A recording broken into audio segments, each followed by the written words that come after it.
Napansin mo na ba kung paano may ilang tao na kapag pumasok sa isang silid at nagsalita ng kahit isang bagay, biglang lahat ay nakikinig na sa kanila?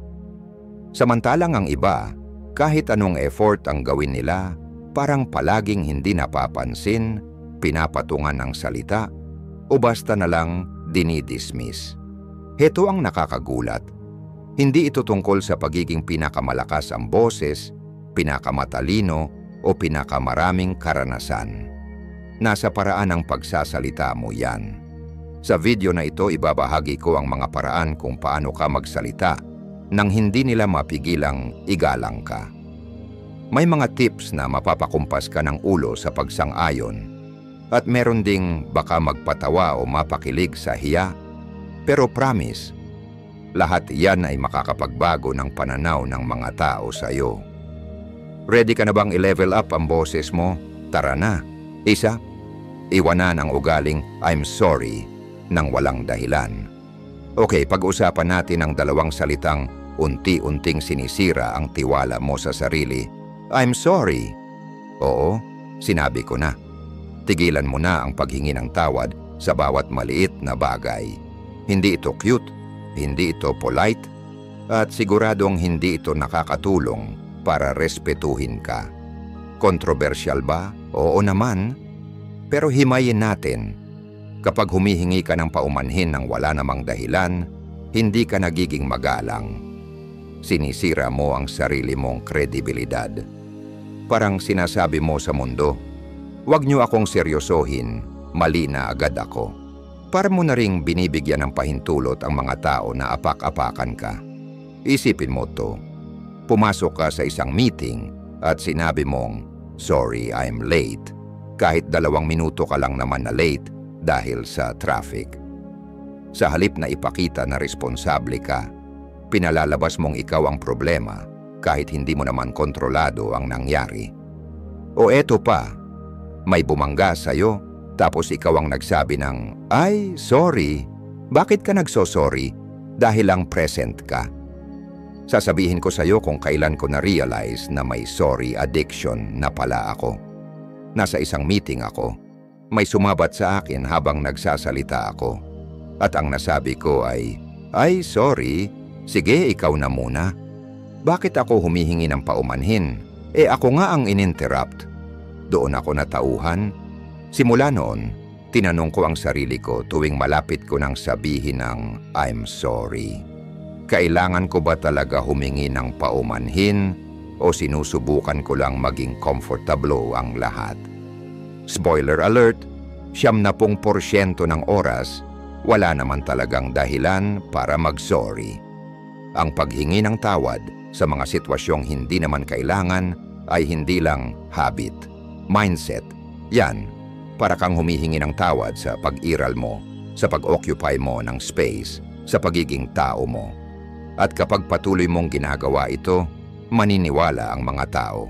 Makikita kanila bilang taong laging mali, taong walang tiwala sa sarili. Pero eto ang totoo. May karapatan kang umiral, magkaroon ng opinyon, at magkamali. Ang respeto ay hindi nagmumula sa paulit-ulit na I'm sorry, kundi sa paninindigan sa sarili mong presensya at kakulangan. Kaya ano ang dapat mong sabihin sa halip? Palitan natin ang script. Imbes na sorry I'm late, sabihin mong salamat sa paghihintay. Imbes na sorry for bothering you, sabihin mo may oras ka ba sandali? Imbes na sorry can I add something, sabihin mo gusto kong idagdag ito. Boom! Confident ka na, respectful ka pa, at hindi mo kinailangang humingi ng paumanhin sa pag-iral mo. Kaya sa susunod na mapapaisip kang mag-sorry, huminto ka. Tanungin mo ang sarili mo, kailangan ko ba talagang humingi ng tawad o pinapaliit ko lang ang sarili ko? Ang respeto nagsisimula sa kung paano mo iginagalang ang sarili mo. Iwanan mo ang mga sorry na hindi kailangan at magugulat ka kung paano biglang nagbabago ang pagtingin ng mga tao sa iyo. 2, magtakda ng hangganan at panindigan ito. Diretsahan na tayo, Kung hindi ka nagtatakda ng boundaries, hindi ka selfless, kundi spineless. Oo, sinabi ko na. At bago ka magalit, isipin mo ito. Ilang beses ka na bang nagsabi ng oo sa mga bagay na ayaw mo para lang mapanatili ang kapayapaan? Ilang beses mo nang hinayaang lampasan ng iba ang linya dahil ayaw mong masabing mahirap ka kausap. Ang boundaries ay hindi lang basta maganda kung meron, kailangan mo ito para kaigalang. Simple lang, ang boundaries ay hindi para itaboy ang mga tao. Ang layunin nila ay turuan ng iba kung paano makitungo sa iyo ng may respeto. Isipin mo ito na parang personal na rules ng laro mo. Kapag wala kang boundaries, walang rules. At kapag walang rules, maglalaro ang iba ayon sa gusto nila at madalas, ikaw ang dehado. Kapag hindi ka nagtatalaga ng hangganan, para mo nang sinasabi na mas mahalaga ang kaginhawaan mo kaysa sa kapayapaan ko. Kaya katuloy nagtatrabaho ng overtime dahil may hindi nagtapos ng parte nila o sumasagot sa messages kahit 10 oras na ng gabi. Pero heto ang totoo. Kapag nagsimulang mag-set ka ng boundaries, may mga magagalit. Bakit? Kasi sanay silang lagi kang nagbibigay. Nangyari na rin sa akin yan. May kaibigan akong humiling ng tulong sa paglipat ng bahay, pero may nauna na akong plano. Nang tumanggi ako, binigyan niya ako ng guilt trip. Akala ko maaasahan kita. Muntik na akong mapa-oo uli, pero naisip ko, hindi naman ito tungkol sa pagiging masamang kaibigan. Ito ay tungkol sa hindi niya paggalang sa oras ko. Kaya pinanindigan ko. At guess what? Nakahanap din siya ng ibang tutulong at magkaibigan pa rin kami hanggang ngayon. Maa-adjust ang mga tao. Pero kung ikaw mismo ang magsasabi kung nasaan ang linya, hindi ko malilimutan ang araw na na-realize kong ang kawalan ko ng boundaries ay sumisira sa kapayapaan ko. May isa akong office mate na laging sa akin iniiwan ang last-minute tasks. Noong una, sure, no problem, ang lagi kong sagot kasi gusto kong magmukhang helpful. Pero napansin ko, paulit-ulit na lang. Isang gabi, habang overtime na naman ako para ayusin ang trabaho niya, napaisip ako, bakit inuuna ko ang kapabayaan nila kaysa sa buhay ko? Kaya sa susunod na sinubukan niya uli, diretsahan kong sinabi, hindi ko na yan kayang gawin ngayon. Kailangan mo na yang ayusin. Napangiwi siya, pero nagawan din niya ng paraan. At ako, nakauwi ako sa oras. Ito ang katotohanan. Ang boundaries ay hindi kabastusan. Ito ay paraan ng pagpapakita sa iba at sa sarili mo na mahalaga ang oras mo, energy mo, at mental health mo. Kung hindi mo bibigyang halaga ang hangganan mo, huwag mong asahang gagawin yon ng iba. At isa pa, ang boundaries ay hindi lang para sa mga taong marunong rumespeto, mas lalo na sila para sa mga taong hindi. Sa pamamagitan ng pagtatalaga ng malinaw na hangganan, natutukoy mo kung sino ang handang makitungo sa iyo ng may dignidad. At hindi ito pagiging makasarili, ito ay self-preservation. Tip, huwag kang magpaliwanag ng sobra. Hindi ako pwede, sapat na yon. Walang excuses, walang sorry, at higit sa lahat, panindigan mo. Kasi kapag umatras ka, tinuturuan mong pwedeng baliin ang hangganan mo. Mag-practice ka sa maliit. Parang muscle lang yan. The more mong ginagamit, the stronger it gets. Magsimula sa maliit na bagay tulad ng pagtanggi sa imbitasyon na wala ka namang gana. Kapag nakita mong hindi naman guguho ang mundo, mas magiging madali ang magsabi ng hindi. Ang pag-set ng boundaries ay hindi madali. Nakakailang, may masasaktan. Pero ang kabaligtaran, isang buhay kung saan laging nauuna ang kagustuhan ng iba kaysa sayo. At base sa experience ko, yan ang fastest way papunta sa burnout at resentment. Kaya magsimula ka sa maliit. Alamin kung ano talaga ang kailangan mo. I-communicate mo ito ng malinaw. At higit sa lahat, panindigan mo. Kasi ang tanging mga taong magagalit sa boundaries mo ay yung mga nakikinabang sa kawalan mo nito. At sa totoo lang, good riddance. Magtakda ka ng hangganan. Trust me, sulit yan. 3, masterin ang sining ng paghinto. Nararamdaman mo yun di ba? Yung kaunting tensyon sa ere nung tumigil ako sandali. Ganyan ang kapangyarihan ng katahimikan, kaibigan. Pinapakinggan ka talaga ng mga tao. Pero heto ang catch. Karamihan sa atin sobrang hindi komportable sa katahimikan na gagawin ang lahat para lang mapuno ito. Magsasalita ng sobra, mabilisan, dire-diretso, hanggang sa magmukha na lang silang nagbebenta kaysa nagsasalita ng totoo. Pero ito ang kontrobersyal na katotohanan. Ang paghinto ay hindi kawalan, doon mismo naninirahan ang kapangyarihan mo. Sa kultura natin ngayon, bilis ang bida. Kung sino ang mabilis magsalita, siya ang matalino, maasahan, confident. Pero ang totoo, hindi laging epektibo ang mabilis. Kapag tuloy-tuloy kang nagsasalita ng walang pahinga, parang background noise ka lang. Naririnig pero hindi talaga pinakikinggan. Pero ang isang pause, napapalingon ang lahat. Nakakabuo ng tensyon, parang musika.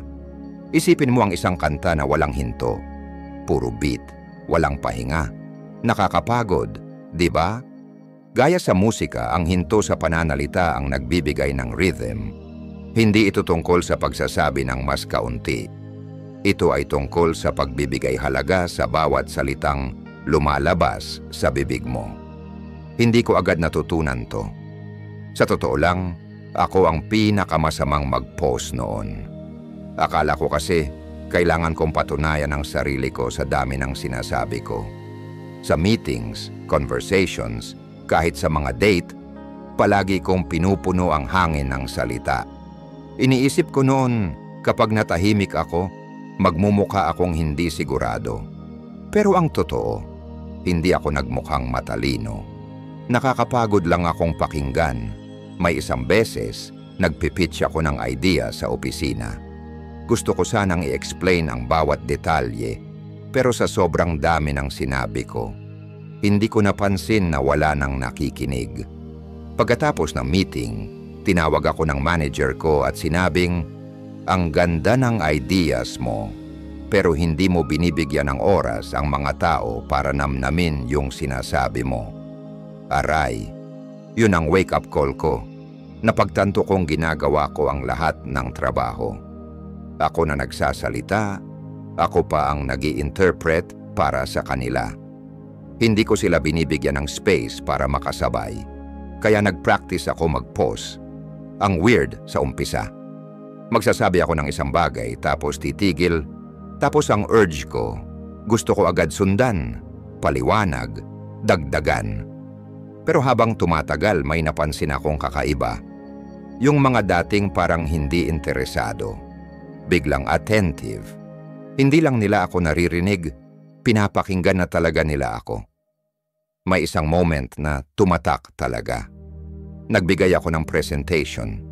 Sinadya kong bumagal magsalita, mag-pause sa mga importanteng punto. Pagkatapos may lumapit at sinabing, "Grabe, ang lakas ng dating ng sinabi mo. Parang bawat salita may bigat." Doon ko alam, may nadiskubre akong mahalaga. Hindi lang ito tungkol sa sinasabi ko, kundi kung paano ko ito sinasabi. Ito ang mas malalim na aral. Ang paghinto ay hindi lang bahagi ng pagsasalita. Isa rin itong anyo ng presence. Kapag komportable ka sa katahimikan, ibig sabihin kampante ka sa sarili mo. Hindi mo kailangang punuin ang bawat segundo ng tunog para lang masabing may silbi ka. Isang pause ang nagsasabing, naniniwala ako sa mga salita ko. At dapat ikaw rin. Pero hindi lang ito tungkol sa kumpiyansa. Ang paghinto ay nagtuturo ng pasensya. Tinuturuan tayong bumagal, damhin, at namnamin ang bawat sandali. At sa isang mundo na palaging nagmamadali, yung taong kayang huminto, sila ang may tunay na kapangyarihan. Pinapakita nitong pinahahalagahan mo hindi lang ang sinasabi mo, kundi pati ang oras ng taong kausap mo. Alam ko na may mga nagdududa. Yung iba sa inyo siguro iniisip, baka isipin nila wala akong alam kapag tumigil ako. Pero baligtarin natin yon. Ang taong kayang huminto ay mukhang intentional, hindi lost. Mukha silang nag-iisip, hindi nag-aalangan. At kung may magkamali ng basa sa katahimikan mo, problema na nila yon, hindi sa'yo. Ang sining ng paghinto ay hindi lang pang speech. Para rin yan sa buhay. Ito ang kakayahang bumagal, magpahinga, at hayaang ang katahimikan ang magsalita para sa'yo. Kaya sa susunod na matukso kang punuin ng hangin ng daldal, pigilan mo. Yakapin ang katahimikan. Dahil kapag na-master mo ang pause, hindi ka lang nire-respeto, pinapakinggan ka. At ang pinakamagandang parte, ramdam mong ikaw ang may hawak ng buong silid. Kita mo yung ginawa ko. 'Di ba? 4. Gamitin ang katatawanan nang hindi nagmumukhang payaso. Ang humor ay parang hot sauce. Kapag tama ang timpla, mas sumasarap ang lahat. Pero pag sumobra, sirang-sira ang putahe. At maniwala ka, walang mas mabilis makasira ng respeto kaysa sa taong tumatawid mula sa pagiging nakakatawa papuntang nakakahiya. Oo, medyo masakit pakinggan, pero kailangan ding marinig. So paano nga ba gamitin ang humor para makakuha ng respeto, hindi mawala ito? Una sa lahat, obvious naman, ang humor ay isang makapangyarihang tool. Nakakabasag ito ng tensyon, nakakapagbuo ng koneksyon, at ayon sa mga pag-aaral, pwede ka pang magmukhang mas matalino. Pero heto ang tricky part. Kapag hindi maingat, pwede rin itong mag-backfire. Nang malala. Kapag puro biro ka na lang, lalo na yung puro self-deprecating jokes, yung laging ikaw ang punchline, mapapansin mong unti-unti, hindi ka na sineseryoso ng mga tao. At trust me, walang respeto sa taong laging nagpapatawa pero hindi marunong tumigil. Aaminin ko, dati akong ganon. Ako yung laging may baong joke kahit hindi naman kailangan. Akala ko charming ako. Pero sa totoo lang, binababa ko lang ang tingin ng mga tao sa sarili ko. May isang meeting na hindi ko makalimutan. Nagbiro ako tungkol sa trabaho ko. Parang, nandito lang naman ako para pagandahin ang spreadsheets. Tawanan sila. Pero pagkatapos, tinawag ako ng manager ko at sinabing, masyado kang magaling para maliitin ang sarili mo ng ganyan. Tinamaan ako. Napagtanto ko na oo, napapansin ako sa mga biro ko. Pero hindi sa paraang gusto ko. Don't get me wrong. Hindi ko sinasabi na kailangan mong maging seryosong robot. Ang humor ay sobrang galing gamitin para mas gumaan ang usapan. Pero eto ang tanong. Ginagamit mo ba yan para mag-connect o para magtago? Para magbigay ligaya o para maghanap ng approval? Halimbawa, ang self-deprecating humor ay okay naman, pero sa tamang limitasyon lang. Maganda itong paraan para ipakita ang kababaang loob. Pero kapag palagi kang ang punchline, darating ang punto na maniniwala na rin sila na ganoon ka nga talaga. Ang mas malalim na mensahe rito, ang humor ay usapin ng timing, intensyon at balansi. Kapag ginamit ng maayos, ito ay senyales ng talino at kumpiyansa. Pero kapag naging panangga mo na lang ito, senyales ito ng insecurity. At alam ko yan kasi dinaanan ko na rin. May mga panahong ginagamit ko ang humor para takasan ang mga seryosong usapan. Kapag may bumabati ko sa akin, joke agad. Kapag uncomfortable ako sa isang topic, gawa tayo ng tawanan. Pero ang nangyari, hindi na ako sineseryoso ng mga tao. Doon ko natutunan. Ang respeto ay hindi galing sa pagiging pinaka-nakakatawa. Galing yan sa kaalaman kung kailan tatawa at kailan titigil. Ang sikreto ay nasa sweet spot. Dapat ang humor ay nagbibigay ng dagdag sa pag-uusap, hindi umaagaw ng atensyon. Dapat nakakapagpalapit sa mga tao, hindi nakakalito. At higit sa lahat, dapat ito'y salamin ng kumpiyansa, hindi ng takot o pagdududa. Ang isang well-timed joke ay nagpapakitang matalas ka at alam mong hawak mo ang eksena. Pero kung puro patawa ka na lang, baka magmukha ka na lang desperado. At tandaan, may panganib din ang humor. Ang sarcasm, pwede kang magmukhang witty o jerk. Depende sa dating. Dark humor? Same thing. Kilalanin mo ang kausap mo. Please lang, basahin mo ang kwarto. Wala nang mas nakakahiya kaysa sa birong sablay dahil sa kawalan ng pakiramdam sa sitwasyon. Sa pinakapuso nito, ang humor ay komunikasyon. At gaya ng kahit anong paraan ng komunikasyon, ito ay salamin ng kung sino ka. Ginagamit mo ba ito para itaas ang ibang tao? O para itago ang insecurities mo? Para ipakita ang tiwala mo sa sarili? O para magmukhang cool kahit kinakabahan ka? Kasi ito ang totoo. Ang respeto ay hindi galing sa dami ng tawa na nakuha mo. Galing yan sa kung paano mo pinaparamdam sa kanila sa pamamagitan ng tawa mo. Kaya bago ka magbiro, itanong mo muna sa sarili mo, anong intention ko? Nakikipag-connect ba ako? O nagtatago lang? Kapag nakuha mo ang tamang balanse, kapag ginamit mo ang humor na may purpose at confidence, hindi ka lang nakakatawa, ikaw ay hindi makakalimutan. At kung sakaling pumalya lahat ng yan, well, dad jokes are always a safe bet. Maliban na lang kung sobrang corny. In that case, baka kailangan mong i-review ang material mo. Hehe. 5. Tigilan ang tsismis. Oh, eto na. Medyo kontrobersyal, pero kailangan pag-usapan. Alam mo yung juicy chika tungkol kay Karen sa accounting? O yung sikreto na sinabi ng kaibigan mo na huwag mong ipagsasabi, ha? Oo, aminin natin. Lahat tayo. Minsan, nadala na ng tsismis. Pero ito ang masakit na katotohanan. Ang tsismis, hindi ka pinapaintelihente. Ginagawa ka lang, hindi mapagkakatiwalaan. At kung ikaw ang laging nagbubunyag ng lahat ng tea, guess what? Hindi ka nirerespeto. Pinakikinggan ka lang habang iniisip nila kung kailan naman sila ang pagchitsismisan mo. Gets ko naman. Masarap sa pakiramdam ang tsismis. Parang exclusive pass sa isang sikretong mundo. Pero ito ang hindi alam ng marami. Sa tuwing nagtitsismis ka, sinasabi mo sa mga tao sa paligid mo, hindi niyo ko dapat pagkatiwalaan. Hindi lang ito tungkol sa taong pinag-uusapan, kundi tungkol sa iyo. At kung hindi ka nila mapagkakatiwalaan, hindi ka rin nila rerespetuhin. Period. Natuto ako niyan the hard way. May isang beses, may office mate ako. Tawagin na lang natin siyang Dave. Lagi siyang late.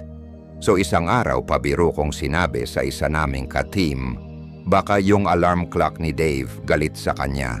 Tawa lang, walang mali siya, akala ko. Pero ayun, kumalat.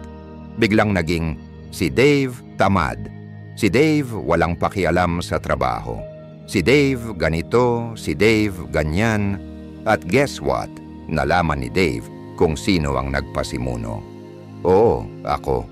Ang pinakamasakit. May rason si Dave. Inaalagaan pala niya ang nanay niyang may sakit. Doon ako tinamaan. Yung akala kong harmless joke, naging dahilan para masaktan ng isang taong wala namang ginagawa sa akin. At higit pa doon, napaisip ako, bakit ko nga ba sinabi yon in the first place? Para mapansin? Para magmukhang mas magaling ako? Sakit, pero totoo. Karamihan ng tsismis galing sa insecurity. Parang sinasabi mong, wag niyo akong pansinin, siya na lang. Pero ito ang harsh reality. Kapag nagtitsismis ka, hindi lang yung tao ang napapahiya. Ikaw din. Ngayon baliktarin natin. Anong nangyayari kapag hindi ka sumasabay sa tsismisan? Napapansin ka rin, pero in a good way. Nakikita ka bilang taong mapagkakatiwalaan. Hindi mo kailangang ibaba ang iba para tumaas. Yan ang klase ng tao na rinerespeto ng lahat. Nung sinimulan kong iwasan ang chismis, ang weird sa simula. Habang ang iba busy sa, alam mo ba? Ako naman, sana okay siya. Awkward, oo, parang out of place. Pero sa paglipas ng panahon, napansin ko, yung dating lumalapit para sa chika, biglang lumalapit para sa payo. Iba yung dating kapag alam nilang hindi mo sila sisiraan sa likod. Ito ang deeper lesson. Ang chismis, hindi lang nakakasakit ng iba. Sinisira rin nito ang sarili mong kredibilidad. Binabawasan nito ang respeto ng tao sa iyo. Kapag iniwasan mo ang chismis para mong sinasabi, mas mataas ako diyan. Hindi ko kailangang ibagsak ang iba para tumayo. Diyan nagsisimula ang tunay na respeto. At aminin na natin, pag kilala kang chismoso o chismosa, alam din ng lahat na hindi ka dapat pagkatiwalaan. Yung mga ganyang tao, hindi pinopromote, hindi binibigyan ng importanteng roles, at madalas, sila rin ang nauunang maiwan kapag may totoong usapan na. So yeah, maybe time to step off the gossip train. Hindi yan patungong maganda. Sa dulo tanungin mo ang sarili mo. Anong klaseng tao gusto kong maging? Yung nagkakalat ng negativity o yung nagbubuo ng tiwala at respeto o masarap ang chismis for now? Pero ang respeto, pangmatagalan yan. At hindi mo yan makukuha sa pagbubuhos ng tsaa, kundi sa pagiging taong hindi nakikisawsaw. Besides, si Karen sa accounting, malamang nagli-live her best life lang. Hayaan mo na siya, alam ng anim kung kailan titigil sa pagsasalita. Narito ang isang matapang na katotohanan para sa inyo. Karamihan sa mga tao, sobra magsalita. Oo, sinabi ko yon. At alam mo ba kung anong epekto nito sa'yo? Respetuhin mo. Ang hindi komportabling realidad ay, minsan, ang pinakamahalagang bagay na maaari mong sabihin ay, wala. Pero ang tukso na magpatuloy, magpaliwanag ng sobra, punuin ng bawat katahimikan, totoo yan. Tara, talakayin natin. Bakit nga ba natin ginagawa ito? Bakit kailangan natin magpatuloy magsalita kahit tapos na tayo sa punto? Aminin na natin insecurity. Akala natin kapag tumigil tayo magsalita, iisipin ng mga tao na hindi tayo sigurado o hindi natin alam ang mga bagay, kaya't patuloy tayong nagbabaliktad ng mga salita, umaasa na patunayan kung gaano tayo katalino, kaakit-akit o mahalaga. Narito ang isang flash ng balita. Ang sobrang pagsasalita ay kabaligtaran ng layunin. Imbes na magmukhang kahanga-hanga, magmumukha kang hindi sigurado at, kung tatanungin ko, medyo desperado. Hayaan mong ikwento ko ang karanasan ko na natutunan ko ito sa mahirap na paraan. Nagpa-pitch ako ng ideya sa isang kliyente at akala ko, tumpak na tumpak. Pero imbes na tumigil at hayaan silang mag-isip tungkol sa aking brilliant na punto, nagpapatuloy ako. Inulit ko ang ideya ko, nagdagdag ng hindi kailangang detalye, at pati na rin sinubukan ko pang hulaan ang mga tanong nila bago pa nila itanong. Sa huli, hindi sila tumango, tumingin sila ng nalilito.